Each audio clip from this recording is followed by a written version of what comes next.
여러분 안녕하십니까, 진성호입니다.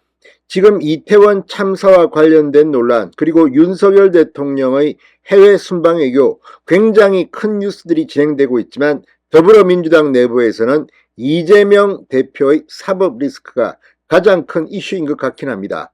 자, 지금 국내외적으로 엄청난 일들이 벌어지고 있는데 오늘 민주당 의원총회, 정책의총에서는 놀라운 일이 벌어졌습니다.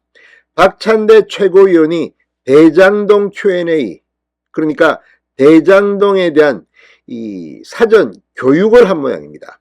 자, 박찬대 최고위원이 대장동 의혹 관련 자유 발언을 했는데 이걸 보고 일부 의원들이 반발했다는 겁니다. 왜 이런 내용을 우리가 알아야 하나? 자, 지금 이 문제는 성남시장 시절, 경기도지사 시절 이재명과 관련된 의혹들입니다. 그리고 그 최측근인 김용은 구속 기소됐고 정진상은 오늘 검찰에 소환돼 조사를 받았습니다. 그런데 오늘 검찰 수사에서 이제 정진상은 구속영장을 칠지도 모른다, 이런 속보들이 잇따라 나오고 있습니다. 자, 그러자 이재명 대표 위기를 느꼈는지 의원총회에서, 정책의원총회에서 자유발언이라는 형식을 통해 박찬대 최고위원이 대장동 의혹 관련해서 설명을 한 모양입니다.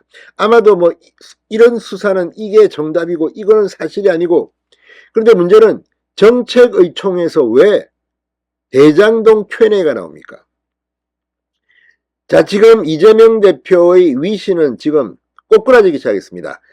이미 언론들은 민주당 익명 의원들의 코멘트를 통해서 내년이 이재명 대표의 사법 리스크가 이 정점을 찍는 게 아니라 이미 12월 다음 달 이재명 대표가 소환될 것이다, 이런 예측 기사를 낼 정도입니다. 자, 그렇다면 지금 민주당 의원들이 이제 드디어 이재명 대표를 쫓아낼 가능성이 점쳐지고 있습니다.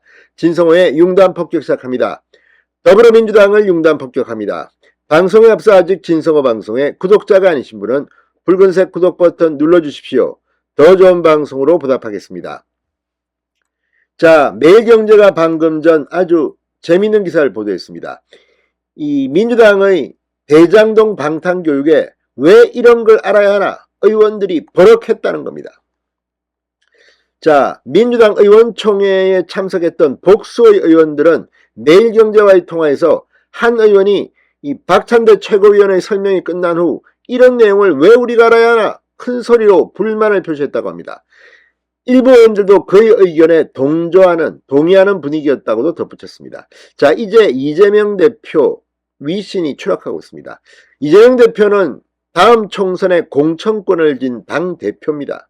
지금까지 공천권 때문에 무서워서 은인자중하던 민주당 의원들이 이제 공개적으로 노골적으로 이렇게 발언을 시작한 것으로 보입니다. 이미 조응천 민주당 의원은 라디오에 나와서 공개적으로 이런 취지의 발언을 하기도 했습니다. 어제는 이상민 오선 의원이 그런 발언을 했습니다. 자, 정진상, 김용, 지금 정진상은 당대표 정무조정실장이고 김용은 민주연구원 부원장입니다. 자, 당직자지만 국회의원 배지를 단 것도 아니고, 그런데 왜 지금 민주당의 공보국 대변인이 이런 사람들을 옹호합니까? 이재명 때문 아니겠습니까? 사실상 오늘 박찬대 최고위원이 아니라 이재명 대표가 망신을 당한 겁니다. 박 최고위원은 정책의원총회에서 이재명 대표를 겨냥한 검찰 수사의 사실관계와 현 상황에 대해 의원들에게 설명했다고 전해졌습니다. 언론 보도 및 대장동 Q&A라고 적혀있는 책자를 배부한 것으로도 알려졌습니다. 사실상 이재명 대표를 겨냥한 각종 의혹에 대한 방어용 교육 책자, 교육 자료였던 셈입니다. 이쯤 되면 정말 이재명 대표가 아닌 당대표로서의 업무가 아니라 과거 성남시장, 경기도지사 시절에 부정한 돈을 받았다 측근들이 이런 의혹을 지금 검찰이 수사하고 있는데, 그걸 지금 정책의원총회에서 박찬대 최고위원이 총대를 메고 나온다. 자, 박찬대 최고위원은 지금 당 검찰 독재 정치탄압대책 위원장이라고 합니다. 이쯤 되면 이게 민주당인지 아니면 이재명 사당인지 모르겠습니다. 골치 아픕니다. 오영환 민주당 원내대변인은 의원총회가 끝난 뒤 기자들에게 검찰발 언론 보도 내용을 중심으로 박 최고위원이 사실관계를 설명하고 팩트 체크하는 과정들이 있었다고 밝혔다고 합니다. 사실인 것 같습니다. 매일경제가 신속하게 타전했습니다. 브리핑에 나선 박찬대 최고위원은 이재명 대표를 겨냥한 수사들은 압도적인 공권력 남용에 의한 정치 탄압이자 일부 진술에만 의존한 물정 없는 엉터리 수사라고 주장했다고 합니다. 그러면서 정진상, 김용에 대한 검찰 수사 내용을 반박했다고 하는데 국회의원들을 지금 수사하고 있습니다. 검찰이.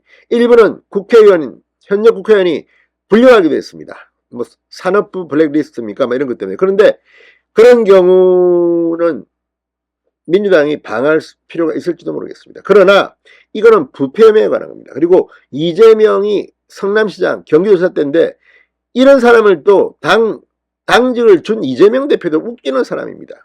이 사람들을 보호하려고 당직을 준 건 아닌가 의심이 되는 대목입니다. 자, 의총에 나온 발언은 이재명 대표의 측근 사법 리스크에 대해서 당 전체가 비호한다는 이미지를 주고 있습니다. 그러니까 불만이 터져나올 수밖에 없습니다. 당내에서는 정진상, 김용이 당이 조직적으로 방어할 필요가 있느냐는 지적이 나온 것과 맞닿습니다. 자, 지금 민주당은 당직자 이 정진상 혐의에 대해 공보국 차원에서 반박하고 있습니다. 이걸 보면 정말 이게 공당이 맞나 싶을 정도입니다. 심지어 조홍천 의원은 오늘 한 라디오 방송에 나와 이재명 대표가 우리 당의 대선 후보가 된 이후의 일부터는 당이 직접 개입해야 하지만 성남시장 혹은 경기도지사 재직 시 있었던 일을 왜 당이 나서나라고 비판하기도 했습니다. 자, 아무튼 지금 상황이 이렇습니다. 다만 해당 의원으로 지목된 익명의 의원은 매일경제와의 통화에서 박 최고위원의 설명이 끝난 후 김의겸 의원의 부연 설명이 한참 이어졌다. 들을 만큼 들었으니 그만하라는 취지에서 한 발언이다. 이렇게 해명했다고 합니다. 그럼에도 불구하고 민주당 의원들도 생각이 있다면 이런 것까지 정책의총에서 교육을 받아야 합니까? 민주당이 지금 폭망 중입니다. 진성호의 융단 폭격이었습니다. 여러분 감사합니다.